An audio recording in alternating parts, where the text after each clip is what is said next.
you're looking to dive into topics on how to live a happier, healthier, more fit, and long lifespan, then you've come to the right podcast. Livin the Dream with me, Coach Damian Evans. Together, we will explore the topics on all things health, fitness, and wellness. Together, we will be lifelong learners on this journey to living the ultimate dream. What up, Dream Team? Coach D here, coming at you with another growth MINIsode.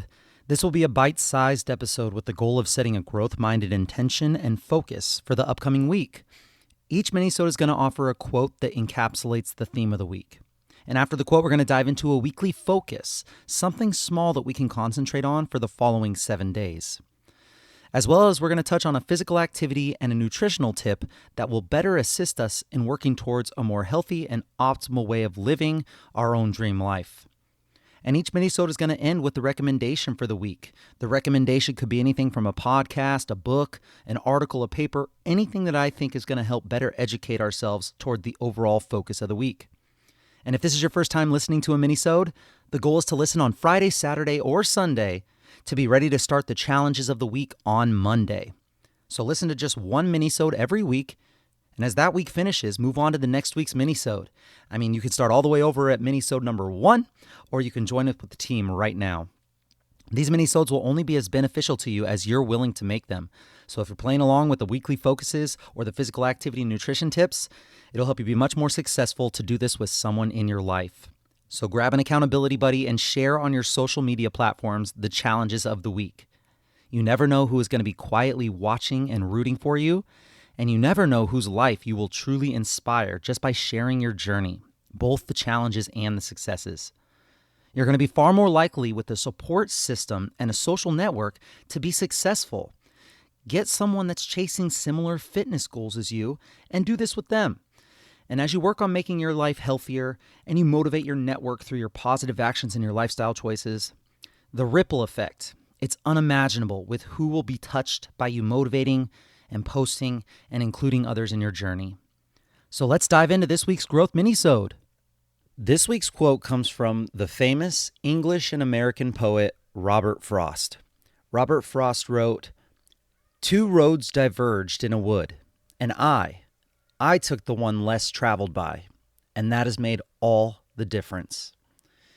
Two roads diverged in a wood, and I took the one less traveled, and that has made all the difference.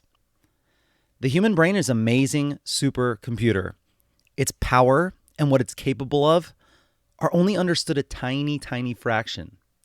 The human body, it's an incredible biomechanic masterpiece with the capabilities only as limited as our commitment to achieving its potential. If you've ever watched the X Games or the Olympics or those crazy Chive TV shows that they play in the sports bars sometimes where people do like these insane things, we can see what these human bodies and brains are capable of. However, they are not only powerful and capable, but they are designed to be as efficient as possible, as efficient as possible. If you ask your body to squat down and then up, your body's going to choose the path of least resistance to do that move, especially if you're not aware of what muscles and which correct biomechanics to use. If you have a choice between two things, your brain will automatically shift towards the easier option. If you can achieve the same result but get there more efficiently, utilizing less energy and utilizing less brain power, utilizing less effort to complete it, well, then your body is going to default to that easier option every single time. This was incredibly important when we were hunter-gatherers, fighting for the energy needed to supply to simply survive. This was important when we lacked adequate fuel intake for the amount of movement that we did in our everyday lives. Now, fast forward to today. Fuel, energy intake, food, well, this is the least of most of our worries. Most of us don't even know what it actually feels like to be hungry. Fast forward to today. We no longer have to climb these hills or walk distances to get around. No, we have wheels on everything. We have escalators, we have elevators, we have cars and scooters. And we essentially only have to take the bare minimum amount of steps to get us to wherever we want to go. Every day, with almost everything you do, you are confronted with multiple options on how to execute and how to complete each individual task. Each option offers different difficulty levels. 2 roads diverged in a wood, and I took the one less traveled by, and that has made all the difference. I'll tell you the situation that happened this week that really made me think of this quote. I live on the 3rd floor of my apartment building, and as you probably already know if you've listened to any of these MINIsode episodes, I always take the stairs. No matter how much I'm carrying, no matter how tired I am, no matter what, I climb these 3 flights of stairs. However, I can either enter from the garage and go up from the basement 3 flights all at once, or I can go through the front where I climb 1 flight of stairs, and then I go through the gate, and then I walk around a little bit to the stairs, and then I climb the next 2 flights to get to my apartment. So I was carrying 3 bags of groceries, a backpack, I had it on, and then also a gallon of milk. And I was confronted with the choice of going these 2 directions. And I quickly thought to myself, well, it would be more challenging to climb the 3 flights of stairs with all this stuff in my hands. More than if I had just done 1 flight and then got a break and then done the other 2 flights. So I instinctually started to head for the stairs to the front gate. And I quickly realized what I had done. I was like, well, even though I was still taking the stairs, I was taking the easier of the 2 options. I quickly noticed this, and I did a quick about face, and I headed for the garage. And I ended up taking the full 3 flights of stairs all at once. And yes, it was a tiny, tiny thing there, almost seemingly insignificant. The difference between the 2 options was minimal, but I did a few things with that choice.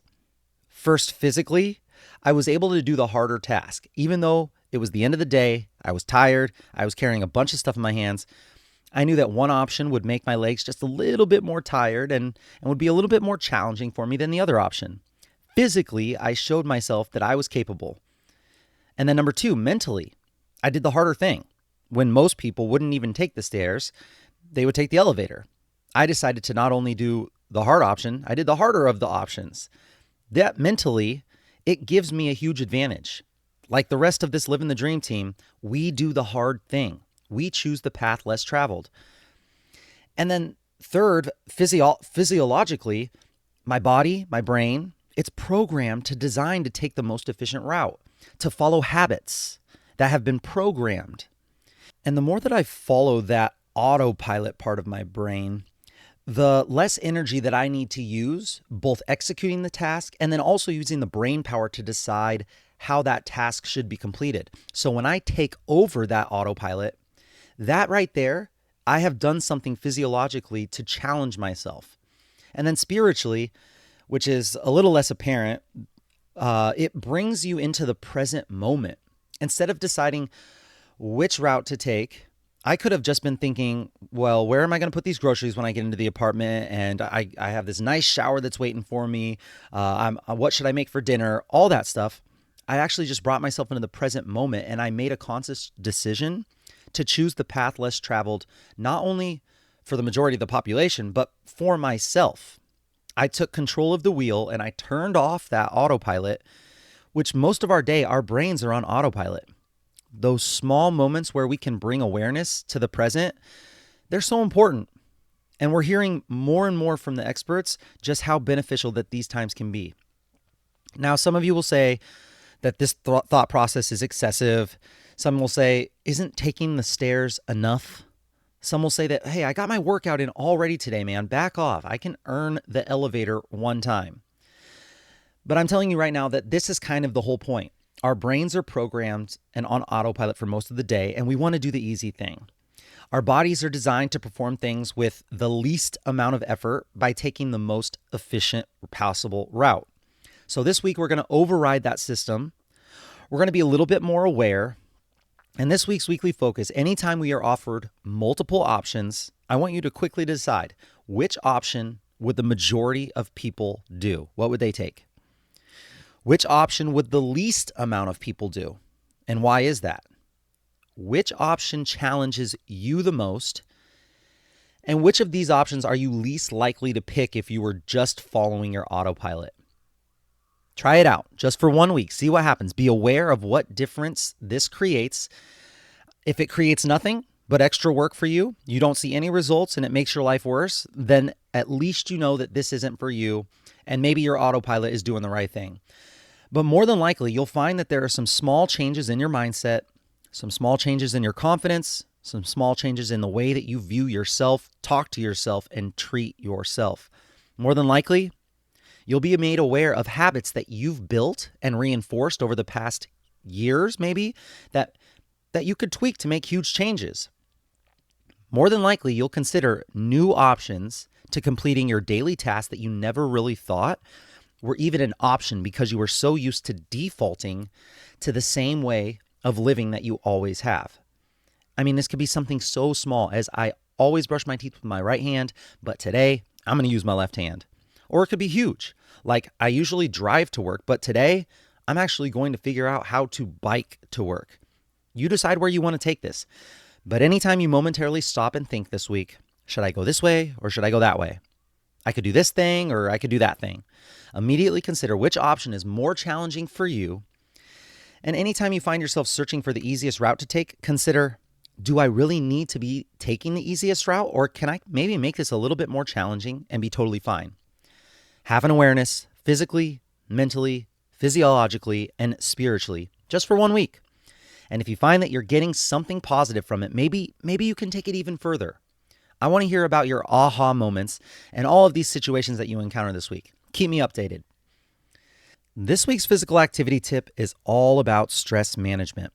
For those of you that live down here in San Diego with me, the traffic is picking back up and it can be quite brutal sometimes. Now, I'm sure my Los Angeles friends are probably rolling their eyes at me right now, but it's brutal. We've all experienced some form of stress while driving. Maybe you're late for something and you magically hit every single red light. And at every single light, there's some slow walker that's pressing the crosswalk signal, causing you to wait torturously while you just look at that counter as it ticks down. Walk. 17, 16, 15, 4. You're like, As soon as you're about to go through that intersection, here comes an ambulance zooming through with its lights and sirens on, causing your green light to go to red, and you have to wait a whole nother round, all while you stress and the stress levels boil because you're late. Or maybe you're in this bumper-to-bumper traffic, just scooting forward 1 inch at a time, just wishing you could be home with your feet up relaxing. Driving in traffic, man, it's super stressful, right?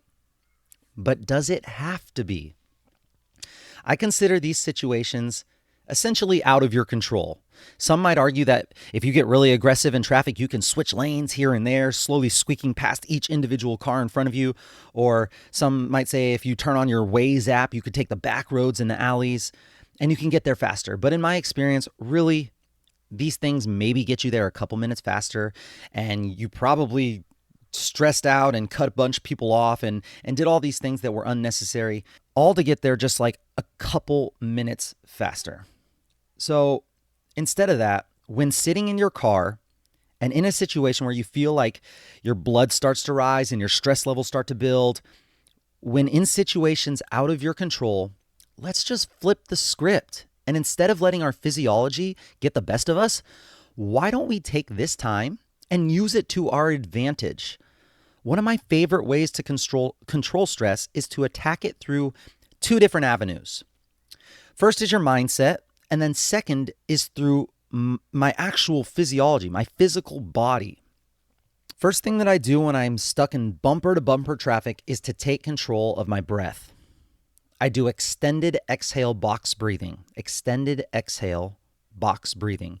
Box breathing is a breath technique used by high performers in stressful situations, all the way from athletes to Navy SEALs. A box breath round would be an inhale for 4 seconds, a pause for 4 seconds, an exhale for 4 seconds, and then another pause for 4 seconds. So this 4 by 4 by 4 by 4 format is a box and has been scientifically proven to increase your mental awareness and collect your composure. Now, for myself, I actually make one little tweak when I find myself in traffic. From the research that I've done, the more you can extend your exhale, the more you'll help to put yourself and your body into a more restful and relaxed state. So for this box breathing, instead of making it a square box, I kind of put a little rectangle to it. I make one side of the box just a little bit longer than the other. So I breathe in for 4, I pause for 4, and then I actually extend my exhale and I make it for 6, and then I just pause for 2 before I repeat again. And this has been a game changer for me. I start to see these brake lights coming on the I-5, and we all start to slow down to that predictable crawl. And I actually put a smile on my face, and I say, nice, now I have some time for breath. I start to tune into my extended box breathing. I don't have to turn the music off or the podcast down or anything. I just become aware and immediately aware of what my breath is doing, and I take control. And that's when I do the second thing as well. I also become aware of what my body's doing. I realize that my shoulders are probably scrunched up to my ears. I'm probably rounded forward. I'm probably tense. So I relax my body. I correct my posture. I sit up as tall as I can. I bring my shoulders down away from my ears. I open up my chest proud so that I have more room to fill my lungs. And then I just become thankful. I sometimes forget to do my breath exercises during the day. And this traffic has now allowed me to spend at least a little bit of time practicing and tuning in. I realize that if I'm late, it's out of my control. And I'm going to figure out how to rectify the situation once I get to the place that I'm getting. But in that moment, I have one of 2 roads that I can come down. I could let my body get all stressed and the situation create this stressful environment in my mind and body, or I can use it as a positive. And I can generate a calm, grateful state and an opportunity to take some much needed deep breaths. So you take a deep breath in for 4, 3, 2, 1. Pause. 3, 2, 1. Let it out. 5, 4, 3, 2, 1. Pause. And then repeat. Take a big inhale. Be your own variation of a Navy SEAL in your own personal stressful situations. Take control of what is usually automatic that we don't even think about. And this can be done in any stressful situation, almost anywhere. Let me know how this works for you. I want to know if it works as well as it does for me. This week's nutrition tip is actually a challenge. We're throwing it out to you here at the Livin the Dream podcast. 2-part challenge. One part having to do with your at-home cooking, and the other part is if you end up going out this next week. Part 1, at home. Your challenge is to introduce 1 new vegetable in at least 1 meal at home this week. And the reason is switching up and expanding the variety of foods that we eat, in turn, will help grow our microbiome. We have this microbiome containing trillions of tiny bacteria that live in our gut. We have one little tube that starts in our mouth, goes all the way through our body and out the backside. And through that tube are trillions of these microbes and viruses that play a huge role in our health. What's crazy to me is that we're finding out that your gut microbiome is not set in stone. It's actually frequently changing. Some people have more of what they call the good bugs, the good microbiome that help break down foods and create an environment inside of your body that is symbiotic with your health goals. And then other people have more of the bad bugs that do the opposite. But whatever you have, your microbiome, it can be changed through the foods that we eat. And not just changed, but changed in a matter of days. I'm talking a few days, you could have a completely different microbiome. And the experts are saying that a well-balanced diet with a lot of diverse plants can help get you more of those good bugs and help you remove some of those bad bugs. So explore at least 1 new veggie and at least 1 meal this week as you help to improve the intake of your nutrient diversity. And then part two, if you end up going out to eat this week, the challenge is to choose a healthier side option. And I'm not saying that you can't have your big juicy burger or whatever it is, but maybe instead of the fries, which is the easy route, the one that's more traveled, maybe you choose to get a salad or roasted grilled vegetables instead. These are small changes that over time can add up and make huge differences. And this doesn't have to be that big of a deal, right? You don't have to announce to the whole table, ugh, I'm trying to eat healthier, so I guess I'll just have the veggies instead of the fries, even though I really wanted the fries. No, just realize that when you eat out, you have no idea what oils that they are cooking that food with. You know that the serving sizes are going to be larger than you would normally eat. And you know that the overall calorie content is going to be higher than had you cooked at home. So don't make a big deal out of it, but understand that there's balance when it comes to your health goals. Get your main course that you want to get and then substitute the fried side order with something that is high in fiber, high in nutrients, lower in calories. And then also, if you want to take my recommendation, eat that side first before you go into the other stuff. I promise you, it will still be delicious and it won't ruin your entire night out.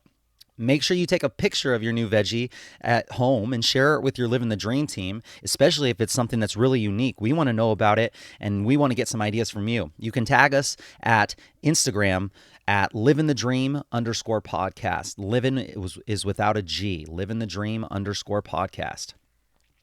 And lastly, this week's recommendation is to check out a 20-minute YouTube video. I've been getting really into TED Talks this past month, and I've been diving deep down the rabbit hole. I wanted to share one of the more interesting ones that I watched this week. It was just released this year. It's called From Limitation to Liberation, and it's by a young woman named Blue, B-L-U. And 5 years ago, Blue was diagnosed with a hereditary hearing disorder. Her diagnosis was that this was a progressive disease, meaning that was only going to get worse, and it was also incurable. The description of this video reads, "The greatest gift we can ever give ourselves is self-awareness. Once we change our perception, we change our life." Blue is a mystic, a medicine woman, a musician, an artist, and a storyteller. Her curiosity of maximizing the human potential has taken her deep into the studies of the gene keys, a technology which has supported her to activate dominant parts of her own DNA while guiding others into their own genetic blueprint. And one of the takeaway messages that I received was that your worst diagnosis, the worst thing that has ever happened to you, it could unlock your greatest superpower. I'll include the link to this TED Talk in the description of this minisode. Check it out. It's well worth a listen. And that's it, my friends, for this week's Growth Minisode. Each week, we're going to focus on something new and dial in a different aspect of physical activity and nutrition. Share with your friends and family and hold each other accountable. Post on your social media stories when you take the road less traveled and you choose the more challenging path. Post a video of you experiencing your new veggies at home or eating out and getting that side order substitute. And share with us how you find value and peace and calm in a situation that is normally filled with stress. And make sure you tag me and share your journey. You can find me on Instagram at CoachDamien_SD or again at LivinTheDream_podcast. Let us know if you have any suggestions or tips that will help your Livin the Dream team that we can discuss on future episodes. I'll be right here with you working on making us stronger, happier, and healthier humans. Until next time, friends, keep living the dream.